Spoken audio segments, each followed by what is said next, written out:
سلام البنات، كي دايرين؟ لاباس عليكم؟ كنتمنىكم تكونوا بخير وعلى خير.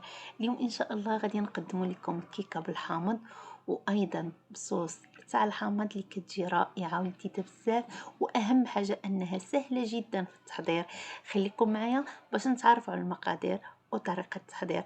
ولا عجبكم الفيديو ما تنساوش تشاركوا مع العائله والاصدقاء في مواقع التواصل الاجتماعي. وكنشكركم بزاف على لي كومونتير تاعكم اللي كيشجعوني وكيحفزوني اكثر. ودابا ندوزو نتعرفوا على المقادير وطريقه التحضير.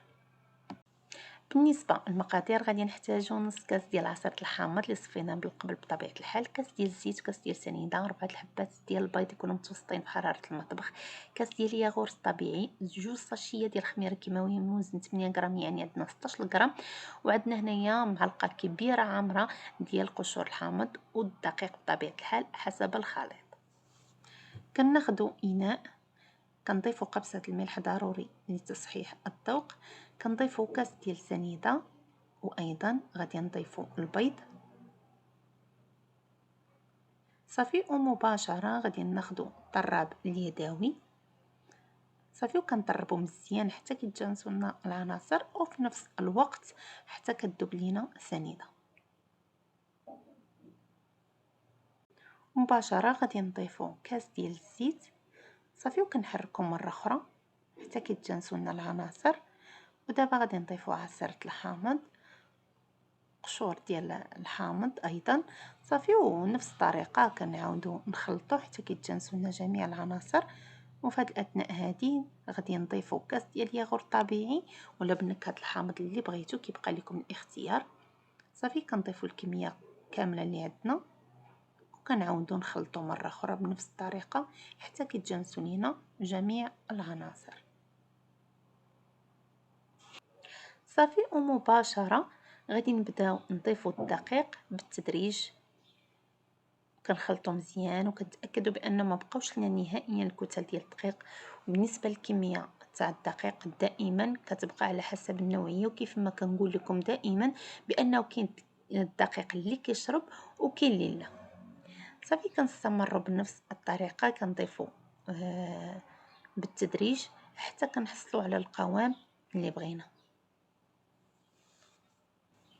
وبطبيعه الحال ما يكونش ثقيل بزاف باش ما تجيناش الكيكه ديالنا مدقسه من داخل، وفي نفس الوقت ما يكونش خفيف بزاف. صافي وفي اخر مرحله غادي نضيفوا الخميره الكيماويه. كنخلطوا مزيان، كنتاكدوا بان ما بقاوش لنا الكتل تاع الخميره. صافي الخليط ديالنا اصبح جاهز. مباشره غادي ناخذوا المول اي حجم واي شكل بغيتو، كيبقى لكم الاختيار. دهنتو بشويه ديال الزيت صافي، وغادي نضيفوا دابا الخليط تاعنا كنضيفوه. بالنسبه للفرن سخناه من قبل على درجه متوسطه صافي، وكندخلو الكيك ديالنا حتى كيطيب لنا من التحت ويتحمر لينا مزيان من الفوق. ها هو الشكل تاع الكيك تاعنا من بعد ما خرجناه من الفرن، كيجي محمر مزيان. غادي نسقيه ضروري في جميع لي كيك ديالي كنسقيهم. انا سقيتهم بالسيرو اللي وضعت فيه كاس ديال الماء مع نص كاس ديال سنيده ومع نصف عصير تاع حامضه صافي، وكنوضعهم حتى كيغليو لينا، وكنطفيو عليهم وكنخليهم حتى كيبردوا مزيان. وضروري نسقيوه والكيك سخون. بالنسبه لصوص الحامض غادي نحتاجو كاس ديال الماء، كاس ديال عصير الحامض بطبيعه الحال اللي صفيناه من قبل، 2 معالق كبار ديال النشا، كاس ديال سنيده، معلقه صغيره ديال نكهه الحامض بطبيعه الحال كتبقى اختياريه. كناخذوا كاسرونه كنضيفوا الماء، عصير الحامض، سنيده، وايضا النشا، كنخلطوا كل شيء على البارد.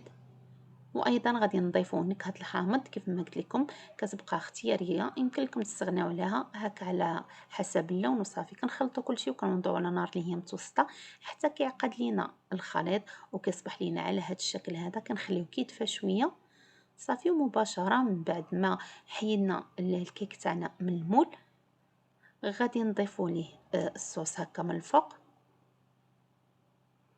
كنضيفوه بالتدريج حتى غادي نغطيو الكيك ديالنا كامل. صدقوني البنات راه كتجي رائعه جدا.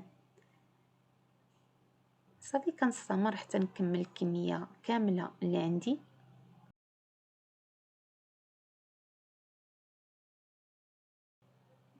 هو الشكل النهائي تاع الكيك تاعنا من بعد ما زينا بطبيعة الحال تزيين كيبقى اختياري، يمكن لكم تضيفوا اللي بغيتو. كيف ما لاحظتوا معايا المكونات اللي هي بسيطة حضرنا كيك اللي كيجي رائع ولذيذ بزاف، وكيف ما لاحظتوا معايا سهل جدا في التحضير، واكيد الا جربتوه غيولي معتمد عندكم. صدقوني البنات كيجي رائع، كتجي لذيذة، خصوصا مع النكهة ديال الحامض كيجي روعة. وكيجينا اكيد اسفنجي من الداخل وخفيف ولذيذ بزاف. الوصفة تاع اليوم كنتمنى تكون نالت الاعجاب تاعكم. الا كنتو اول مره تشوفوني ما تنساوش تشتركوا في القناه، تضغطوا على الجرس باش توصلوا دائما بالجديد. كنضرب لكم موعد جديد ووصفه جديده مع ديليس ادري، وكنقول لكم الى اللقاء.